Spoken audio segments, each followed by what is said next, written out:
Hello students, last हमने बात की थी क्लोनिंग वाले टॉपिक पर और इस चैप्टर का लास्ट टॉपिक जो अपना है वो है एचजीपी यानी ह्यूमन जीनोम प्रोजेक्ट। यहाँ अपने लिए एक नया शब्द है जीनोम। पहले इस शब्द को समझ लिया। अभी हमने पिछले पार्ट में बात की थी मानव में गुणसूत्र जोड़े में होते हैं और वो होते हैं 23 जोड़ी। और इस 23 जोड़ी को हम ऐसे भी लिख देते हैं कुछ जगह 46 और वैसे हम इसको ऐसे लिखते हैं 2n। यहाँ पर 2n जो है वो जोड़े को प्रेजेंट करता है, दुगना है भी। अब जीनोम क्या है? जीनोम है n। तो मानव के लिए n की वैल्यू कितनी आएगी? 46 में जब आप 2 का भाग देंगे तो n की वैल्यू आएगी 23। तो n क्या है? जीनोम। तो इसकी परिभाषा बनती है अगुणित मतलब आधे अगुणित गुणसूत्रों की संख्या को क्या बोलते हैं? जीनोम। और अब इस शब्द को समझिए। जीनोम प्रोजेक्ट वो प्रोजेक्ट है जहां किसी भी सजीव के जीनों के क्रम और कार्य का अंदाजा लगाया जाता है। ये प्रोजेक्ट एक मल्टीनेशनल यानी कि एक विश्वव्यापी प्रोजेक्ट है जिसमें दुनिया भर के देश शामिल हुए पड़े। वैसे इस प्रोजेक्ट की जो शुरुआत की थी अमेरिका ने की थी और ये स्टार्टिंग जो इन्होंने की थी वो 1988 में की थी, पर ये जो काम करना शुरू किया है वो 1990 से काम करना शुरू किया है। और ये प्रोजेक्ट 2003 में यानी कि 13 वर्ष में कंप्लीट भी हो गया है। इस प्रोजेक्ट के अंदर अमेरिका के एनर्जी डिपार्टमेंट यानी ऊर्जा विभाग और स्वास्थ्य विभाग दोनों ने मिलकर इस प्रोजेक्ट को शुरू किया। इनके अनुसार क्या है कि सजीव जो है उनके जीनों के क्रम के बारे में पता लगाने के लिए इस प्रोजेक्ट को शुरू किया, पर बाकी के देश जैसे जापान, रूस, चीन ये धीरे धीरे इस प्रोजेक्ट में जुड़ने लगे और ये प्रोजेक्ट पूरी दुनिया का प्रोजेक्ट बन गया। तो एक 2 नंबर का सवाल बन सकता है कि ह्यूमन जीनोम प्रोजेक्ट एक मेगा प्रोजेक्ट क्यों है? मेगा प्रोजेक्ट का मतलब होता है बड़ा प्रोजेक्ट, विश्वव्यापी कह लो या परियोजना कह लो, क्योंकि इस प्रोजेक्ट के जरिए सभी देश एक दूसरे के साथ मिलकर काम कर रहे हैं। दूसरा क्वेश्चन, इसमें एक छोटा क्वेश्चन बन सकता है, इस एचजीपी के लक्ष्य क्या है? अब जब कभी भी ये सवाल आता है कि लक्ष्य किसी भी चीज का, तो हम बताते हैं उसके पॉजिटिव पॉइंट। जैसे स्टूडेंट से पूछा जाता है तुम्हारे पढ़ने का लक्ष्य क्या है, तो स्टूडेंट्स बोलते हैं पढ़ने का लक्ष्य ये है कि आगे डॉक्टर बनना है, इंजीनियर बनना है, यानी फ्यूचर में हम क्या करें। तो सेम वही प्रोजेक्ट यहाँ पर एचजीपी के लक्ष्य यानी वैज्ञानिक एचजीपी के माध्यम से क्या करना चाह रहे हैं? पहला, जीन के क्रम का पता लगा रहे हैं, यानी कि जीन्स किस क्रम में है, उनके कार्य का पता लगा रहे हैं। बहुत सारी बीमारी जो जीनों से संबंधित होती है जिनको बोलते हैं आनुवंशिक रोग, उनका पता लगा रहे हैं, उनकी पहचान करके उनके उपचार, इनकी तकनीकों के बारे में जानना, उत्पादन को बढ़ाना,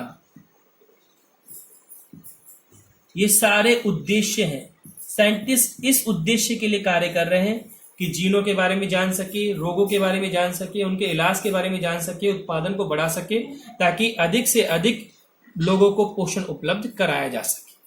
एचजीपी के अंदर जो हमारा 2 नंबर का सबसे मेन सवाल बनता है वो बनता है एचजीपी की विशेषताएं, यानी कि एचजीपी के माध्यम से अभी तक क्या क्या ज्ञात किया जा चुका है। जैसे ये क्वेश्चन बोर्ड में एक बार 2 नंबर का आ भी चुका है। एचजीपी के माध्यम से पता चला है कि मानव में जीनों की संख्या लगभग कितनी है।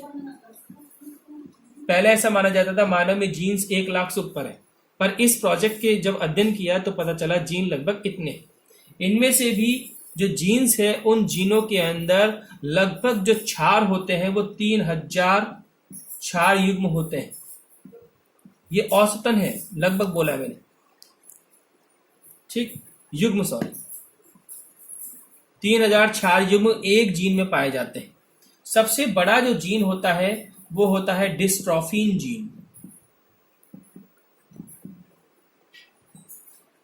डिस्ट्रोफिन जीन सबसे बड़ा जीन है और सबसे छोटा जीन है टीडीएफ। टीडीएफ जीन का फुल फॉर्म है टी फॉर टेस्टिस यानी वृषण, डी फॉर डिटरमाइनिंग यानी निर्धारक और एफ फॉर फैक्टर यानी कारक, यानी वृषण निर्धारक कारक जीन। तो आपसे छोटा क्वेश्चन पूछ सकता है सबसे बड़े जीन का नाम बताओ, सबसे छोटे जीन का नाम बताइए। एक पॉइंट ये भी है अपना, गुणसूत्र नंबर 1 में सबसे ज्यादा जीन होते हैं और वो है 2968 जीन। ऐसे ही गुणसूत्र नंबर Y में सबसे कम जीन है और वो है 231 जीन। तो HGP को जब पढ़ा और उसका अध्ययन किया गया तो उसमें ये सारे के सारे जो निष्कर्ष निकले हैं वो HGP की विशेषताएं हैं, और इन विशेषताओं पर 2 नंबर का क्वेश्चन एक बार बोर्ड में आया है। तो इस टॉपिक को अगर देखा जाए इसमें 2 नंबर के सवाल बनेंगे। HGP एक महापरियोजना क्यों है, तब हमें बताना है कि HGP जो शुरू की गई थी अमेरिका के द्वारा, फिर इसके महत्व को देखते हुए बाकी के देश इसमें जुड़ने लगे तो एक बड़ी परियोजना बन गई। फिर एक पॉइंट बनेगा HGP के उद्देश्य बताइए और उसकी विशेषताएं बताइए। विशेषताओं में ये पॉइंट बताना है, उद्देश्य में हमने पीछे बात की। और एक पॉइंट ये और बन सकता है HGP में किस तरीके से कार्य किया जाता है। HGP में कार्य करने के लिए जीनों का क्रम पता लगाते हैं, और क्रम पता लगाने की जो तकनीक है वो 2 तरीके हैं, या तो है व्यक्तेक अनुक्रम घुंडी। व्यक्तेक शब्द अगर आपको याद हो तो हमने कभी 11वीं में इस वर्ड पर बात की थी, सिस्ट्रॉन। ये जेनेटिक कोड में भी है। सिस्टोन मतलब जहां सूचनाएं पाई जाती है। तो यहां हम डीएनए के उस क्रम का पता लगाते हैं जिसमें आनुवंशिक सूचनाएं होती है, और ये सूचनाएं किस पे ट्रांसफर होती है, एमआरएनए, और इससे आगे प्रोटीन बनता है। याद करो वो लाइन जो हमने कभी 11वीं में पॉइंट किया था, डीएनए, डीएनए से एमआरएनए और एमआरएनए से प्रोटीन। ये है अनुलेखन और अनुवादन वाला टॉपिक। तो सूचनाएं जो है उनके बारे में पढ़ना, ये व्यक्तिगत शब्द है। और दूसरा शब्द जो था वो था अनुक्रम टिप्पणी। ये दोनों एक नंबर के सवाल है, इनको पढ़ लेना। अनुक्रम टिप्पणी में सिस्ट्रॉन और इंट्रॉन यानी कि उपयोगी और अनुपयोगी दोनों भागों के बारे में पढ़ा जाता है। दोनों को मिला के और उनका अध्ययन किया जाता है। एक छोटा क्वेश्चन बनता है। तो अपने 37वें चैप्टर का ये लास्ट टॉपिक था। इसके बाद हम ये अपनी जो जेनेटिक्स वाली यूनिट है वो फिनिश हो चुकी है। नेक्स्ट यूनिट पर हम डिस्कशन नेक्स्ट वीडियो में करेंगे। ठीक है।